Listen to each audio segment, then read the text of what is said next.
آج جموں کشمیر میں بے روزگاری اپنے عروج پہ ہے۔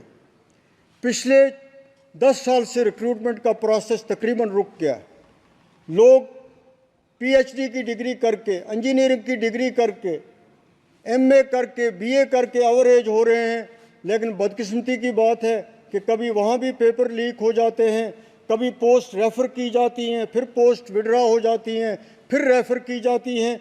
تو ایک اس سینسیٹیو اسٹیٹ میں ایک بے روزگاری اتنی بڑھ جائے، ہماری ریاست کے ساتھ ساتھ پورے ملک میں اس وقت بے روزگاری جو ہے اپنے عروج پہ ہے، اور سب سے بڑا مسئلہ جو ہے اس ملک کو درپیش ہے، خاص طور پہ ہمارا جو جموں کشمیر ہے اس کو پیش ہے، وہ بے روزگاری کا معاملہ ہے۔ اور اس پہ اس ایڈریس میں اس کو ایڈریس کرنے کے لیے کوئی چیز جو ہے، کوئی روڈ میپ اس کے لیے نہیں دکھایا گیا ہے کہ ایک فل فلیج ریاست تھی، اس کو تقسیم کیا گیا، اس 2 یوٹیز بنائی گئی۔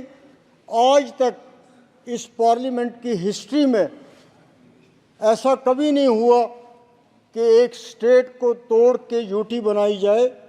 ہمیشہ یہ ہوا ہے کہ یوٹیز کو اسٹیٹ بنایا گیا ہے۔ اور میں آپ اس سب ہاؤس کے سامنے یہ رکھنا چاہتا ہوں کہ یہ بہت بڑی ناانصافی ہوئی ہے جموں کشمیر اور لداخ کے لوگوں کے ساتھ، جنہوں نے اس فیصلے کو قبول نہیں کیا ہے۔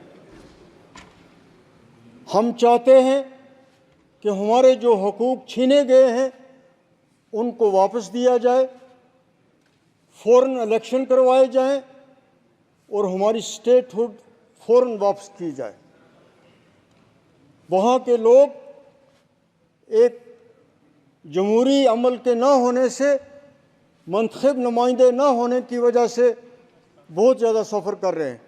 لیکن بدقسمتی کی بات ہے کہ وہاں جب گورنر رول ہوا، ایل جی کا راج آیا، تو ہمارے وہ جو پاور پروجیکٹس ہیں جن کو اسٹیٹ کی پاور ڈیولپمنٹ کارپوریشن بنا رہی تھی، وہ این ایچ پی سی کو دے دیے۔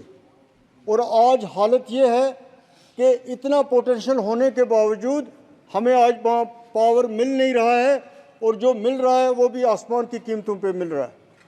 مہنگائی آج اپنے عروج پہ ہے، چاہے وہ گیس کی بات ہو، چاہے وہ پیٹرول کی بات ہو، چاہے وہ کھاد کی بات ہو، چاہے وہ سبزی کی بات ہو، چاہے چینی کی بات ہو، ہر چیز جو ہے اس کا روز بروز وہ مہنگی ہوتی جا رہی ہے۔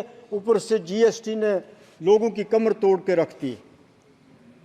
تو ان چیزوں کے بارے میں اس ایڈریس میں جو مین ایشوز تھے، جو لوگ اس وقت سفر کر رہے ہیں، ان کے بارے میں کچھ بھی نہیں کہا گیا ہے۔ ان کو کس طرح ایڈریس کیا جائے گا، غریب کے لیے کچھ بھی نہیں اس ایڈریس میں کہا گیا ہے کہ اس کی مشکلات کیسے حل کی جائیں گی۔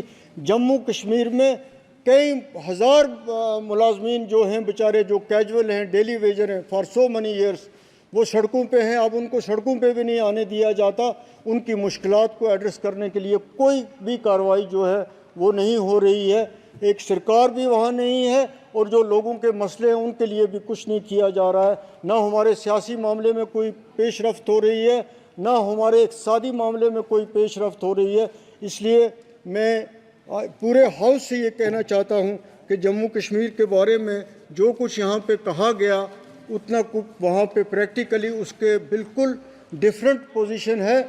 اور ہم لوگ جو جموں کشمیر کے ہیں، ہم سفر کر رہے ہیں۔